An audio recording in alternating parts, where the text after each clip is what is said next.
দেশের কয়েকটি ব্যাংকের মূলধনের ৮০% লুট হয়ে গেছে জানিয়ে অর্থ উপদেষ্টা ডক্টর সালেউদ্দিন আহমেদ বলেছেন, খাদের কিনার থেকে এসব ব্যাংক পুনরুদ্ধারই এখন বড় চ্যালেঞ্জ।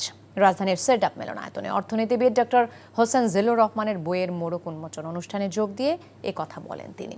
একই অনুষ্ঠানে বিএনপি মহাসচিব মির্জা ফখরুল ইসলাম আলমগীর অভিযোগ করেন, স্বৈরাচার সরকারের তুলনায় বর্তমানে ব্যবসায়ীরা ৫ গুণ বেশি ঘুষ দিতে বাধ্য হচ্ছেন। আরও জানাচ্ছেন সেলিম মালিক। অর্থনীতি, শাসন ও ক্ষমতা, এই তিনের মধ্যে কি ধরনের সম্পর্ক, সমাজে এর প্রভাবই বা কেমন? এ নিয়ে প্রখ্যাত অর্থনীতিবিদ ও সাবেক তত্ত্বাবধায়ক সরকারের উপদেষ্টা ডক্টর হোসেন জিল্লুর রহমানের রচিত বইয়ের মোড়ক উন্মোচন ও আলোচনা সভা। বইয়ের লেখক হোসেন জিল্লুর বলেন, দেশের গণতন্ত্রের মডেল কলুষিত, উন্নয়নের স্বার্থেই দেশকে গণতন্ত্রের পথে নিয়ে যেতে হবে। ক্ষমতার একটা কলুষিত মডেল, এটাকেও কিন্তু বিতাড়িত করতে হবে। অর্থ উপদেষ্টা ডক্টর সালেউদ্দিন আহমেদ স্বীকার করেন, অর্থনীতি এখন সংকটের মধ্যে রয়েছে। বিশেষ করে লুট হয়ে যাওয়া অর্থ ফেরত আনা এবং রুগ্ন ব্যাংকে সবল করার কাজ করছে সরকার। ব্যাংকের ৮০% টাকা নিয়ে চলে গেছে।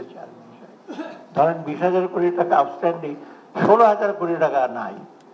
এখন আমরা কিছুদিন আগে হিসাব করেছি, IMF বলছে ১৮ বিলিয়ন, আবার ওদের বলে ৩৫ বিলিয়ন লাগবে তোমাদের ব্যাংক উদ্ধার করতে।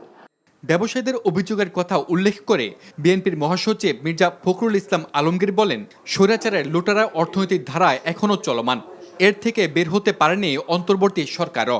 গতকালই একজন বড় ব্যবসায়ী আমার সঙ্গে দেখা কথা হলো, তিনি বলছিলেন যে আগে ঘুষ দিতাম ১ লাখ টাকা, এখন দিই ৫ লাখ টাকা।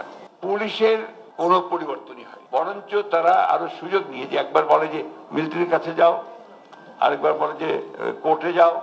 অন্যান্য বক্তারা বলেন, শেখ হাসিনা ও তার দোসরদের একক নিয়ন্ত্রণে ছিল দেশের অর্থনীতি। লুটেরা অর্থনৈতিক সংস্কার না হলে টেকসই উন্নয়ন কঠিন হবে।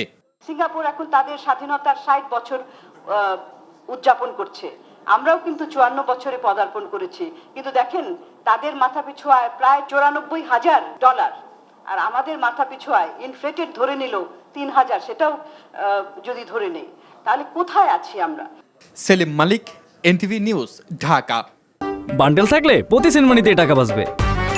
বিকাশ সেনমানি বান্ডেল কিনে জিতুন প্রতি লেনদেনে।